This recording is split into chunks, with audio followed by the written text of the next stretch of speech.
തരുമൂർത്തിയുടെ സംവിധാനത്തിൽ ലാലേട്ടൻ അഭിനയിച്ച super mega hit movie തുടരും കുതിപ്പ് തുടരുകയാണ്. 28 ദിവസം കൊണ്ട് കേരള ബോക്സ് ഓഫീസിൽ നിന്ന് 114 കോടിയും ഇന്ത്യൻ ബോക്സ് ഓഫീസിൽ നിന്ന് 136 കോടിയും വേൾഡ് വൈഡ് 229 കോടിയും നേടി തുടരും സിനിമയിലൂടെ സർവാധിപനായി ലാലേട്ടൻ കുതിക്കുകയാണ്. ബിൻഡോ സ്റ്റീഫന്റെ സംവിധാനത്തിൽ ദിലീപിന്റെ 150-ാം സിനിമയായ പ്രിൻസ് ആൻഡ് ഫാമിലി വലിയ കാര്യമായിട്ടില്ലെങ്കിലും മുന്നോട്ട് പോകുന്നുണ്ട്. 14 ദിവസം കൊണ്ട് കേരള ബോക്സ് ഓഫീസിൽ 13 കോടിയും ഇന്ത്യൻ ബോക്സ് ഓഫീസിൽ 14 കോടി 45 ലക്ഷവും വേൾഡ് വൈഡ് 19 കോടി 15 ലക്ഷവും നേടി ദിലീപേട്ടൻ സ്ഥാനമറിയിക്കുന്നുണ്ട്.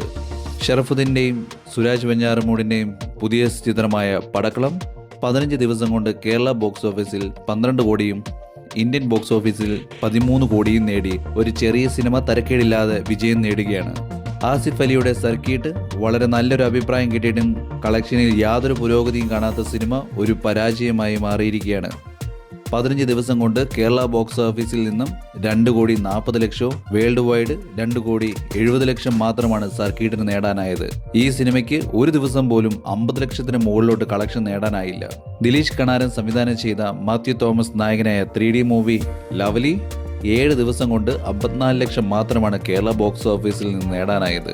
വേൾഡ് വൈഡ് 1 കോടി 2 ലക്ഷം നേടിയ ചിത്രം പരാജയമായി മാറിയിരിക്കുകയാണ്. കാർത്തിക് സുബ്ബറായുടെ സംവിധാനത്തിൽ നമ്മുടെ നടിപ്പിൻ നായകൻ സൂര്യ അഭിനയിച്ച റെട്രോ 22 ദിവസം കൊണ്ട് തമിഴ്നാട് ബോക്സ് ഓഫീസിൽ നിന്നും 54 കോടി 44 ലക്ഷം മാത്രമാണ് നേടിയത്. ഇന്ത്യൻ ബോക്സ് ഓഫീസിൽ നിന്ന് 71 കോടി 19 ലക്ഷവും അങ്ങനെ ടോട്ടൽ വേൾഡ് വൈഡ് കളക്ഷൻ 97 കോടി 19 ലക്ഷം മാത്രമാണ്. എന്നാൽ റെട്രോ ടീം പുറത്തുവിട്ട പോസ്റ്റർ വേൾഡ് വൈഡ് 235 കോടി നേടിയെന്നാണ്. എന്നാൽ എത്ര കൂട്ടിയിട്ടും കുറച്ചിട്ടും ഈ കണക്ഷനിലോട്ട് എത്താൻ എനിക്ക് സാധിക്കുന്നില്ല. അതുകൊണ്ട് ഇതൊരു ഫേക്ക് റിപ്പോർട്ടാണെന്നാണ് എനിക്ക് തോന്നുന്നത്.